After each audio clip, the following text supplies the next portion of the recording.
본문 말씀 마지막 구절이 이렇게 기록되어 있죠. 그러나 내가 나된 것은 하나님의 은혜로 된 것이니. 고린도전서 15장 10절 말씀입니다. 그러나 내가 나된 것은 하나님의 은혜로 된 것이니 내게 주신 그의 은혜가 헛되지 아니하여 내가 모든 사도보다 더 많이 수고하였으나 내가 한 것이 아니요 오직 나와 함께 하신 하나님의 은혜로다. 이 바울 사도께서 고린도에 있는 성도들에게 쓴 편지 내용의 일부분입니다. 내가 나된 것은 하나님의 은혜로라 라고 고백을 하십니다. 은혜란 이 받을 자격이 없는 사람에게 주시는 하나님의 선물이다, 하나님의 사랑의 표현이다. 이것을 우리는 잘 압니다. 바울 사도는 스스로 말씀하시기를 나는 하나님의 이런 사랑을 받을 만한 자격이 없다. 나는 하나님의 이런 도움을 받을 만한 자격이 없다. 그런데 하나님께서 은혜를 베풀어 주셔서 내가 지금 내가 되어 있다라고 표현을 하고 있습니다. 하나님 은혜가 많다는 말씀이지요. 어떤 사람들은 은혜를 생각하지 않고 우연이라는 것을 많이 생각합니다. 내가 지금 나 된 것은 하나님의 은혜가 아니다, 우연이다, 다 우연이다, 이렇게 생각하는 분들이 많지요. 병이 나서 또 이 병만 고쳐지면은 참 내가 좋겠다 하는 마음을 가지고 하나님께 열심히 기도하고 매달렸더니 언젠가부터 이 병이 그렇게 큰 문제가 되지 않게 됩니다. 근데 우연으로 나을 때가 됐으니까 그렇지, 이렇게 생각을 하지요. 아이가 너무 마음을 아프게 해서 하나님 우리 아이 좀 똑바로 가게 하고 잘 가게 해주십시오 하고 늘 기도하고 우리 아이들 좀 도와주세요 했는데 언제부터 생각해 보니까 자식 걱정을 별로 안 하게 됩니다. 근데 우리는 또 우연으로 애가 철들 때가 되어서 철들었지, 뭐 우연이지, 이런 생각을 합니다. 사업이 너무 어렵고 먹고 사는 것이 걱정이 많이 되어서 하나님 이번 위기를 좀 넘겨주시고 그래도 제가 편히 좀 살 수 있도록 도와주세요 했는데 언젠가 또 생각해 보니까 그래도 먹고 살 만큼 하나님께서 은혜 주셨고 잘 됐어요. 그러니까 또 이것도 뭐 경제가 풀릴 때가 되어서 풀리지, 뭐 다 우연이지, 이렇게 생각한단 말이에요. 사실 많은 분들은 이 하나님의 은혜를 우연으로 돌리는데 프로입니다. 얼마나 자연스럽게 잘 하는지 모릅니다.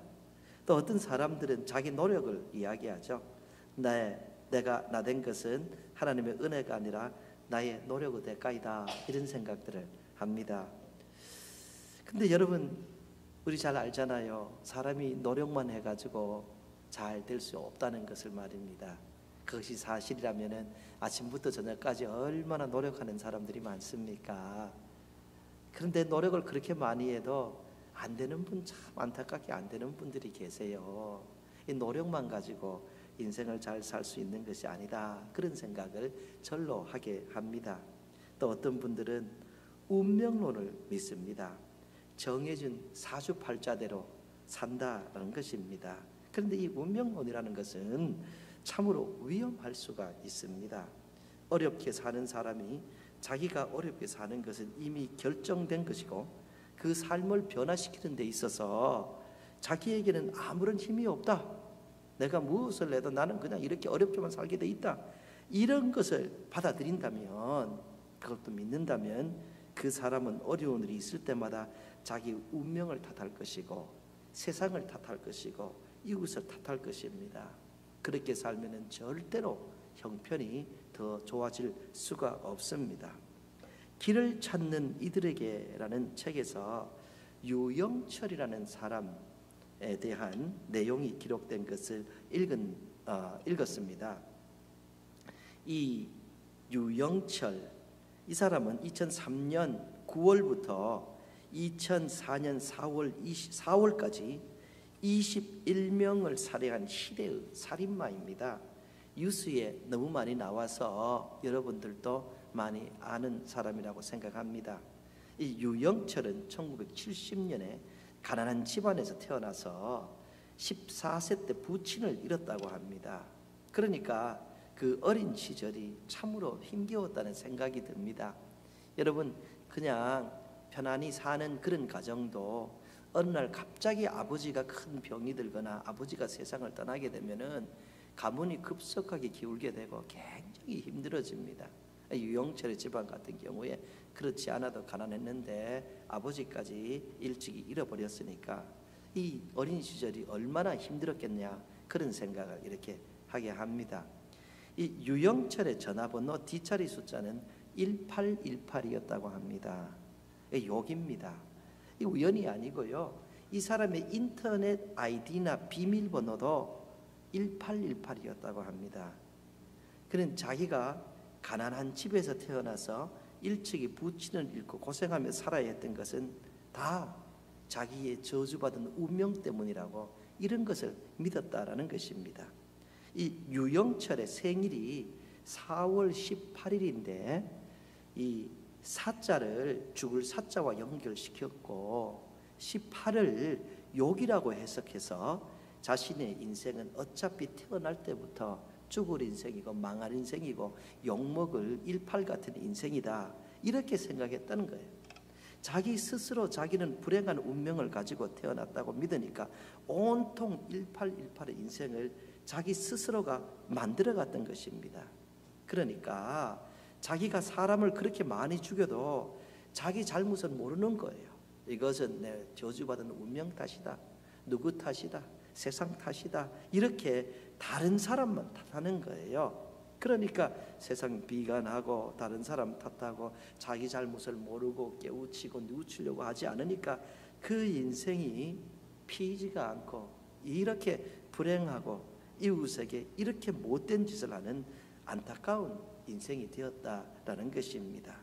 운명론 같은 것을 잘못 받아들이면, 그리고 그 저주스러운 것이 자기 마음에 꽉 새기면 이거 평생 좀처럼 떠나가지 않습니다. 그래서 자기가 생각한 대로 행동을 하는 것이고, 그렇게 해서 그렇게 자기 인생도 불행하고 그 사람하고 가까이 하는 사람을 다 불행하게 이렇게 만든다라는 거예요. 성경에 이런 말씀이 있습니다. 우리 잘 알지요. 고린도전서 5장 17절 말씀입니다. 그런즉 누구든지 그리스도 안에 있으면 새로운 피조물이라, 이전 것은 지나갔으니 보라 새 것이 되었도다. 누구든지 예수님 안에 있으면 새로운 피조물 이렇게 되었다라는 거예요. 이전에 옛사람 지나고 새로운 사람이 되었다라고 성경이 가르쳐주고 있습니다. 누구든지입니다. 남녀노소 빈부 귀천 가리지 않습니다. 미국 사람, 한국 사람, 카나다 사람, 일본 사람, 중국 사람, 독일 사람, 프랑스 사람, 아프리카 사람, 이런 거 다 구별하지 않습니다. 누구든지 예수님을 믿으면 예수님 안에서 새로운 사람이 되는 것입니다. 이전에 옛사람 다 지나가고 새로운 하나님 앞에서 은혜 받을 하나님의 자녀가 되었다라는 것입니다. 전능하사 천지를 창조하신 그 하나님의 자녀에게 사주팔자 같은 것은 맞지 않습니다. 그리고 교회 다니면서 신년이 되어서 사주팔자 보러 가고 점쟁이 보러 가고 부끄러운 것입니다. 하나님께서 하나님의 자녀의 사주팔자로 새롭게 태어나게 했는데, 그런 데 가서 무당 같은 사람들 앞에 가서 머리 조아리고 올 한 해는 운세가 어때요? 여러분, 정말 부끄러운 것입니다. 사랑하는 성도님들, 하나님의 자녀에게, 예수님 안에서 새롭게 태어난 하나님의 자녀에게 불행하게 살아야 된다는 운명 같은 건 없습니다.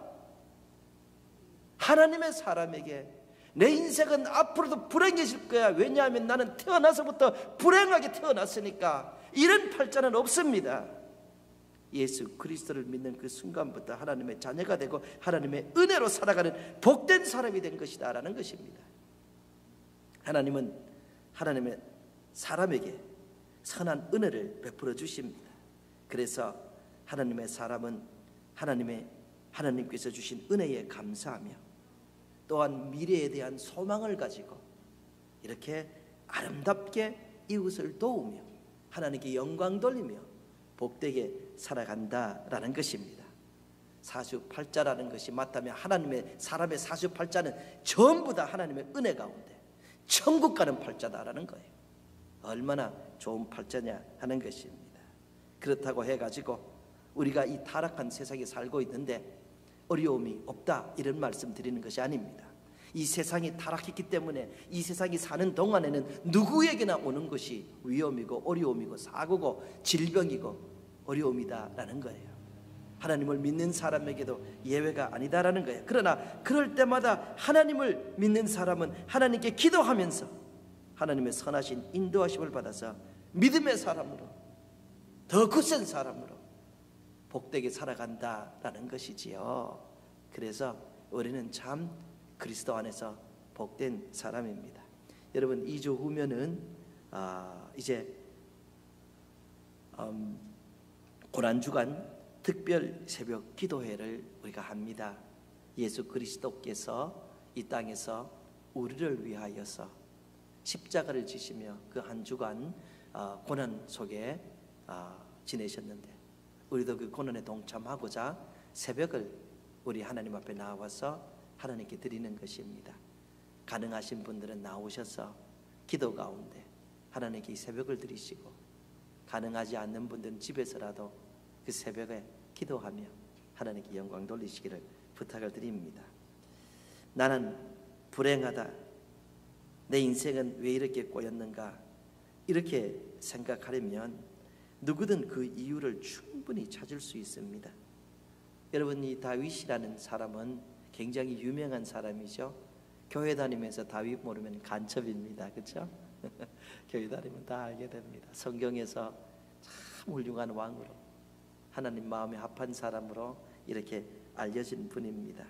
이스라엘의 전무후무한 훌륭한 왕이었고 전설적인 분 같은 분입니다. 그런데 이런 분도 나는 참 불행하다, 왜 다들 나만 괴롭게 하냐, 이렇게 비관하려고 했으면 충분한 이유가 있었다라는 것입니다. 잘 아시다시피 이 다윗은 아버지에게 인정을 받지 못한 자식이었습니다.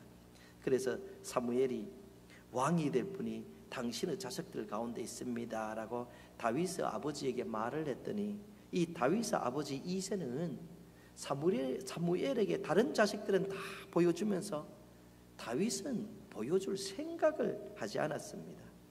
아버지가 보기에 자기 아들 다윗은 왕이 될 자질이 없었던 것이 보여주나 마나는, 될성 싶은 나무는 떡잎부터 알아본다는데 그 아버지가 다윗 떡잎을 보니까 얘는 큰 자가 아니다 이렇게 생각했다는 거예요.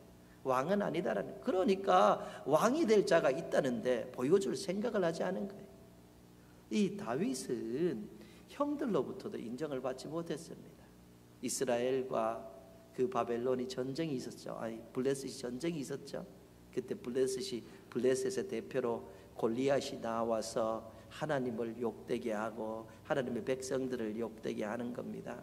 그러니까 어린 다윗이 막 이 마음에 울분이 나서 어떻게 감히 우리가 하나님을 저렇게 욕되게 하냐면서 울분을 타고 자기랑 나와 싸우겠다고 다윗이 그렇게 막 그 자기의 마음을 토로했더니 그 옆에서 형이 뭐라고 합니까? 잘난 체 하지 말라고. 잘난 체, 너는 늘 잘난 체 하는데 또 그렇게 잘난 체 한다고. 형도 그 동생을 인정하지 않았다는, 다윗은 아버지에게로부터도 형으로부터도 인정받지 못하고 어려서부터 그냥 몇 안 되는 양을 치면서 광야에서 홀로 시간을 많이 보냈습니다. 그뿐이 아니죠. 나중에는 사울 왕에게 쫓기어서 몇 번이고 죽을 뻔했고, 유명하게 너무 위험한 순간에는 미치광이 행세를 하면서 겨우 살아남기도 했습니다. 그가 이 다윗이 자기 인생을 비관하고 나는 불행하고 남 탓하려고 했다면 충분한 조건이 되었다라는 겁니다. 그런데 만약에 그가 그렇게 했다면 이건 아버지 탓, 이건 형 탓, 이건 내 운명 탓, 이거는 내 가난 탓, 내 어려움, 이렇게 했다면 그는 절대로 하나님의 마음에 합한 훌륭한 왕이 되지 못했을 겁니다. 그래서 그는 절대로 나는 태어날 때부터 이렇게 아버지 인정을 받지도 못한 불행한 운명을 태어나서 이런 생각하지 않았습니다.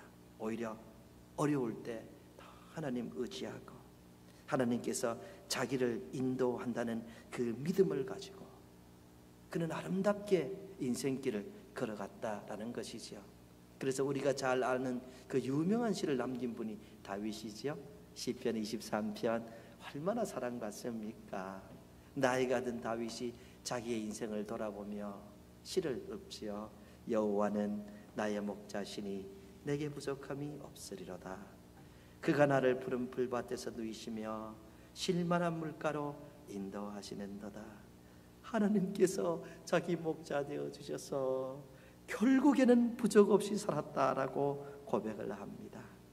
하나님께서 자기를 푸른 풀밭에 누이시며 쉴만한 물가로 인도하셨다고 고백합니다.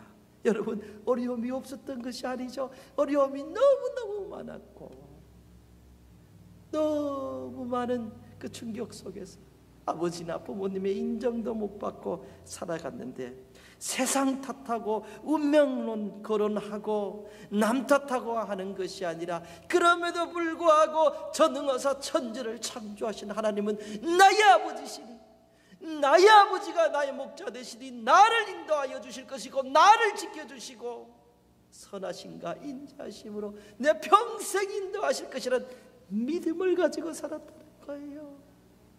믿음을 가지고. 여러분, 삶에는 높은 곳과 낮은 곳이 있습니다. 때로는 높은 곳에 있고 때로는 낮은 곳에 있고, 삶에는 어려울 때가 있고 또 편할 때가 있습니다. 때로는 편하고 때로는 어렵습니다.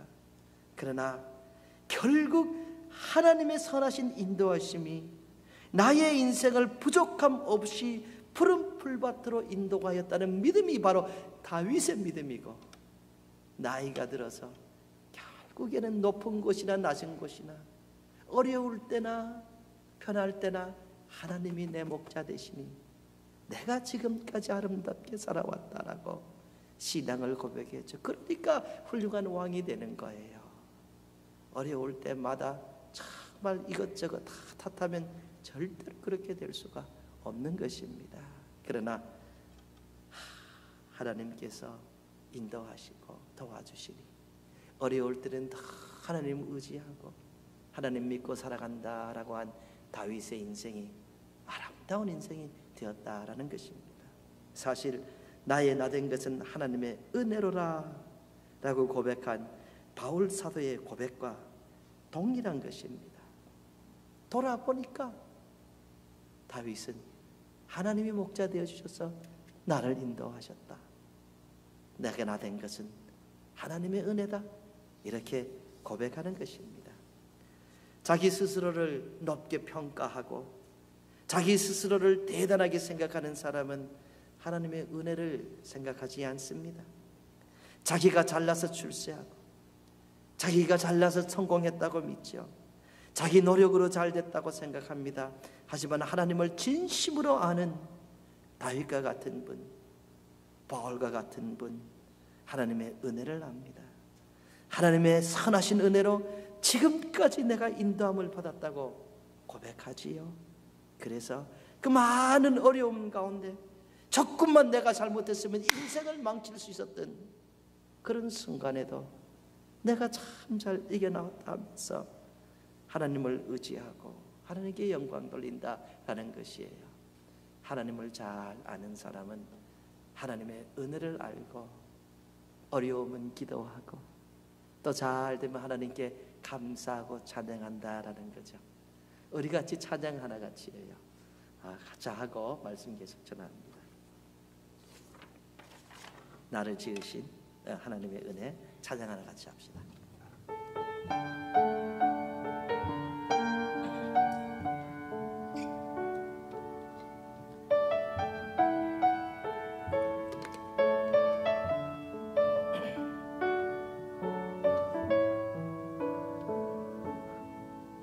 나를 지으시니가 하나님, 나를 부르시니가 하나님, 나를 보내시니도 하나님, 나의 나 된 것은 다 하나님 은혜라. 나의 달려갈 길 다가도록 나의 마지막으로 다하도록 나로 그 십자가 품게 하시니 나의 나 된 것은 다 하나님 은혜라. 한량 없는 은혜 갚을 길 없는 은혜 내 삶을 애워 사는 하나님의 은혜 나 주저함 없이 그 땅을 밟음도 나를 붙드시는 하나님의 은혜. 아멘. 참 좋은 찬양이에요. 어렸을 땐 잘 몰라요. 그저 자기 잘난지 알아요. 근데 신앙의 깊이가 들어갈수록 연륜이 쌓일수록 이게 다 하나님의 은혜구나, 다 하나님 도와주시구나, 우리가 이렇게 알아간다라는 거지요. 그래서 우리 하나님께서 천국 가는 그날까지만이 아니라 우리 하나님은 이생과 내세에 있어서 주관자 아니십니까? 그래서 예수님 믿는 사람은 영원히 하나님의 은혜 안에서 거할 줄로 믿습니다. 여러분은 영원히 하나님의 은혜 안에 계신 줄로 믿습니다. 아멘. 그렇습니다. 이 바울이라는 분의 글들을 보면 온통 하나님의 은혜입니다. 다 하나님의 은혜로 자기는 그렇게 되었다고 고백하는 것을 보게 됩니다. 첫째로 본인이 사도된 것이 하나님의 은혜라고 믿었습니다. 고린도전서 15장 8절에서 10절 앞부분을 보면 맨 나중에 만삭되지 못하여 난 자 같은 내게도 보이셨느니라. 나는 사도 중에 가장 작은 자라. 나는 하나님의 교회를 박해하였으므로 사도라 칭함 받기를 감당하지 못할 자니라. 그러나 내가 나 된 것은 하나님의 은혜로 된 것이. 나는 너무 못났다, 너무 부족한 사람이다. 그래서 나는 사도라 칭함 받을 자격이 없는 사람이다. 그런데 나의 나 된 것은, 근데 내가 사도 된 것은 하나님의 은혜다, 이렇게 얘기하는 거예요. 근데 사실 바울 사도는요, 예수님의 12제자 그 누구보다 공부 제일 많이 한 사람입니다. 학식이 제일 많은 사람이에요. 집안도 제일 빵빵한 집안입니다. 예? 그리고 이 가말리엘이라는 학자를 스승으로 둔 아주 유명한 사람입니다. 거기다가 바울 사도는 그 당시에 최고로 여겼던 로마 시민이었습니다. 자격 얘기하면은 그 어떤 제자들보다도 갖추었던 것이 이 바울 사도 자격입니다. 그런데 이분이 하나님의 은혜에 깊이 들어가 보니까 그게 아니야, 하나님의 은혜야, 내가 사도된 것 하나님의 은혜야, 이렇게 고백하는 것입니다. 두 번째로 바울 사도께서는 복음을 전하는 일꾼이 된 자체가, 본인이 복음을 전하는 일꾼이 된 자체가 하나님의 은혜다, 이렇게 믿었습니다. 에베소서 3장 7절에서 8절 말씀입니다. 이 복음을 위하여 그의 능력이 역사하시는 대로 내게 주신 하나님의 은혜의 선물을 따라 내가 일꾼이 되었노라. 하나님이 내게 주신 하나님의 은혜의 선물을 따라 내가 일꾼이 되었노라. 하나님이 본인에게 은혜를 베풀어 주셔서, 본인은 일꾼이 될 자격도 없었는데 하나님께서 자격 없는 자에게 사랑을 베풀어 주셔서 자기가 일꾼이 되었다, 이렇게 고백합니다. 여러분, 근데 우리 잘 알죠? 바울이 받은 이 은혜의 선물이라는 것이 얼마나 힘든 일이었다는 거예요. 바울은 하나님의 일을 감당하는 과정에서 옥에도 갇히고 매도 맞고 자지도 못하고 목마르고 굶주리고 헐벗고 조롱당하고 어려움 많이 당했습니다. 여러분, 우리 고린도서를 읽어보면 바울은 본인이 목회하는 성도들에게도 공격을 너무 많이 당했어요. 그래서 많이 우시고 내가 다시는 너희들 보고 싶지 않다 이런 말씀도 하세요. 상처를 많이 입었다라는 거예요. 그런데도 이분은 일이 어렵다, 하나님 왜 이런 일을 제게 주세요, 이런 원망 같은 거 하지 않아요. 그저 하나님께서 은혜의 선물을 따라 내가 일꾼이 되었다고 감사하죠. 사실 여러분 신앙생활 하시는데 일이 없는 것이 좋은 것이 아닙니다. 하나님께서 맡긴 일이 있는 사람이 복된 사람입니다. 왜? 나중에 여러분 주님 앞에 다 가는데 남는 것은요, 주님 앞에 드리는 헌금과 주님 앞에 봉사한 충성밖에 남는 것이 하나도 없습니다. 내가 그냥 온종일 돈 벌려고 그렇게 수고했는데 돈 그 자체가 하나님 앞에 의미가 아무것도 없습니다. 내가 온종일 유명한 사람 되려고 이렇게 수고했는데 그 유명한 데 그 자체가 하나님 앞에 아무 의미가 없습니다. 여러분, 내가 가진 억만 달러가 하나님 앞에 아무 의미가 없습니다. 내가 하나님 앞에 드리는 1달러는 하나님께 의미가 있습니다. 내가 가진 세계적인 재능 하나님 앞에 아무 의미가 없습니다. 근데 하나님 앞에 드린 조그만 찬양의 모습이 하나님 앞에 의미가 있습니다. 그래서 여러분, 기회 있는 대로 일 많이 하세요. 찬양도 많이 하시고 일도 많이 맡으시고 나중에 남는 건 그거밖에 없습니다. 그래서 이 바울 사도께서는 어려워도 하나님의 은혜의 선물을 따라 내가 일꾼이 되었노라 하면서 이렇게 충성을 하는 모습을 우리는 보게 됩니다. 셋째로 바울 사도께서는 본인이 한 모든 일은 하나님의 은혜였다고 믿습니다. 본인이 한 이 잘한 일들이 다 하나님의 은혜라는 거예요. 교회를 얼마나 많이 개척했습니까? 제자들을 얼마나 많이 만들어냈습니까? 성경이 얼마나 좋은 글들을 많이 썼습니까? 다 하나님의 은혜라고 하는 거죠. 그래서 고린도전서 15장 10절 그 후반부에 이렇게 기록되어 있습니다.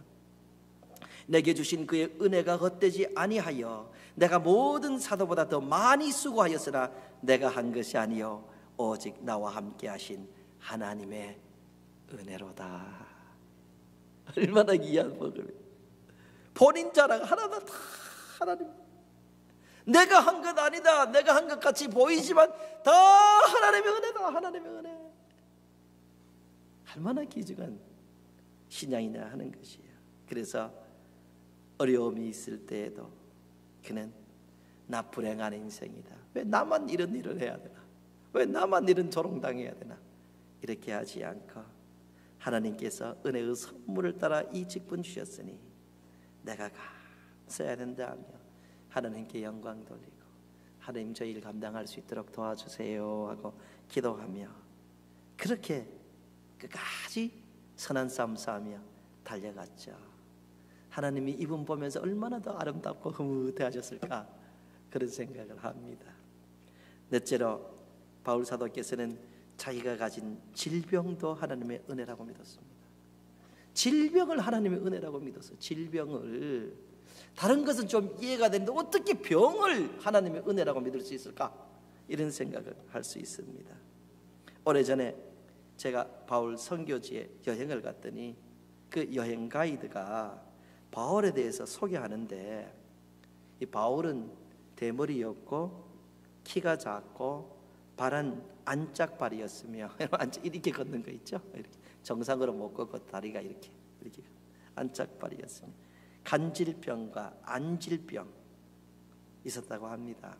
그래서 이제 그 지역에 가면은 이 교회마다 이 바울 사도의 사진이 크게 붙어 있는데 대머리인데 중간에 머리가 조금 있습니다.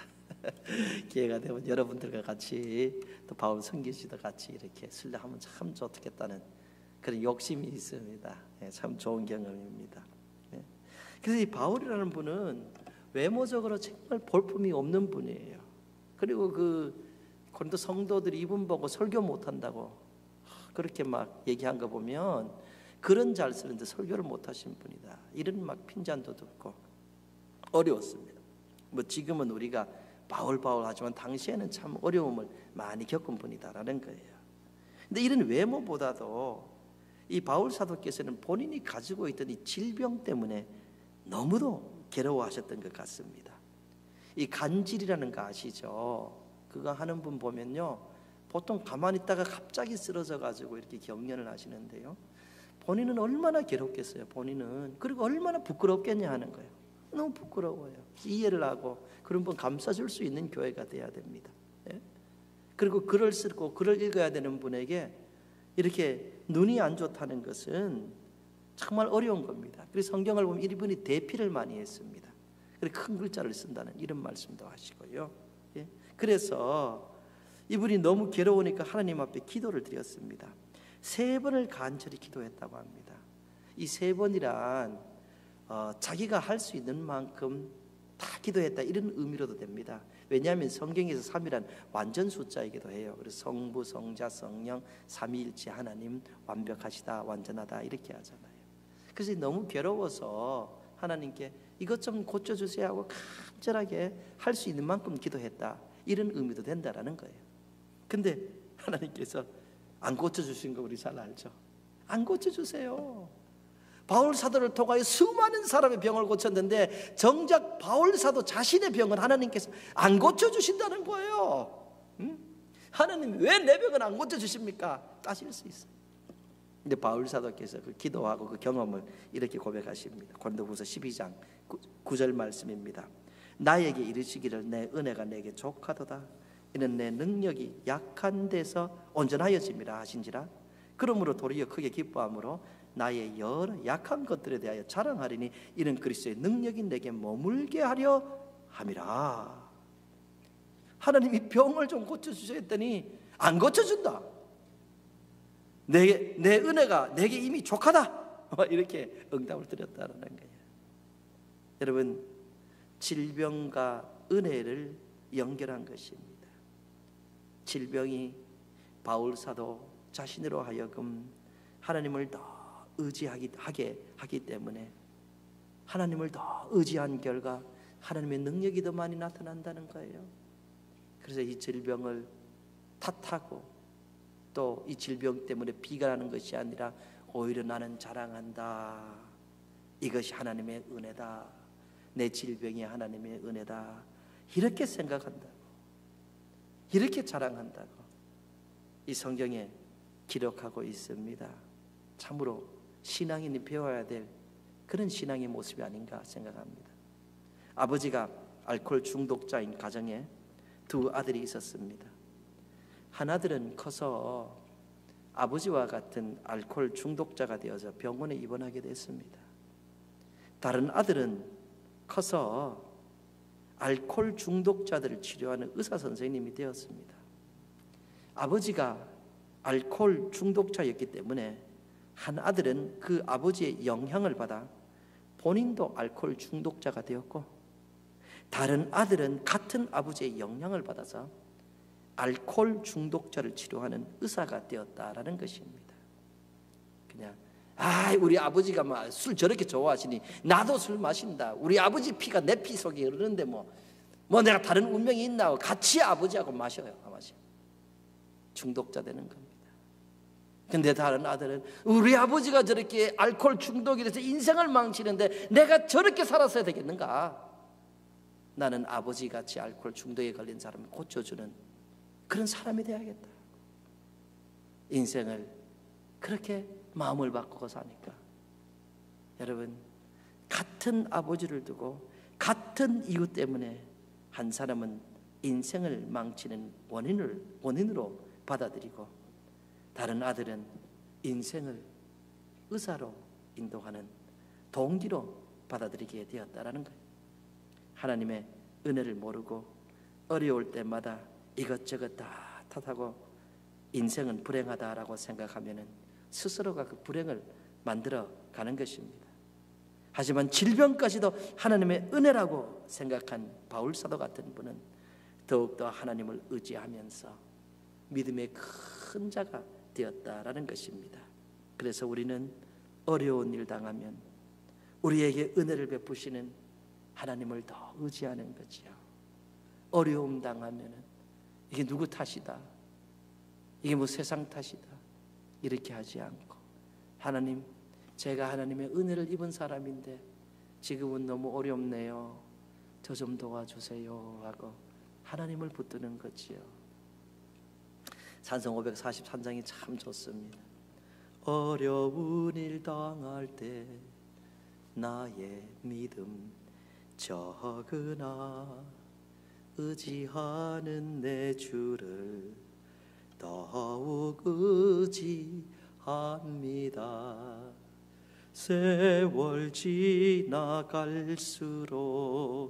의지할 것뿐일세. 무슨 일을 당해도 예수님 의지합니다. 무슨 일을 당해도 하나님의 은혜가 여기 있다, 이렇게 생각하는 사람은 하나님의 은혜 생각하면서 아름답게 인생을 걸어갈 수가 있어요. 여러분 그렇죠? 세월 지나갈수록 의지할 것뿐인데 라고 이렇게 찬송이 말하는데요, 세월 지나갈수록 그렇습니다. 젊었을 때는 간절 아픈지 몰라요. 하루 종일 이렇게 움직여도 자고 나면 너끈하잖아요. 근데 나이가 들다 보니까 조금 뭐 그런 것 같은데 무릎이야. 젊었을 때는 속에 내장이 있는지도 몰라요. 근데 나이가 들어가면 조금만 먹어도 배가 나오고 여기가 쑤셔대고 괜히 막 배가 막 이렇게 불러오고 말이에요. 전에는요 밤에 눈 감으면 아침이에요. 근데 나이가 들어간데 어느 날부터는 새벽에 자꾸 깨어오죠 말이어서. 근데 그거 더 지나가면요 깨지도 않고 그냥 싸버립니다. 인생이 그렇게 가는 거예요. 인생이 나이가 들어갈수록 지혜가 쌓일수록 우리는 의지할 것밖에 없구나, 그렇게 하는 거예요. 근데 무엇을 의지해요? 자식 의지해요? 아유 주여 자식들인데 빨리 상속하지 마세요. 재산 다 물려주지 마세요. 그런 안타까운 소식 너무 들어요. 그리고 때 되면 다 결혼해서 떠나야 되는 그 자식이에요. 남편 의지해요? 어유 주여 이게 남편이 나중에 불효자 같아. 아내요, 부모님요, 다 떠나갑니다. 세월 지나갈수록 의지할 분은 이 생과 내생, 이 땅과 다음 세계에서도 주관하시는 하나님뿐이다, 예수님뿐이다. 그래서 예수 믿는 우리는 복된 사람이요 절대로 불행한 운명을 타고난 사람이 아니다라는 거예요. 우리는 하나님께서 은혜 주시는 복된 사람이다, 은혜 받은 사람이다. 어려우면 하나님을 다 의지하는, 하나님을 믿는 사람이다.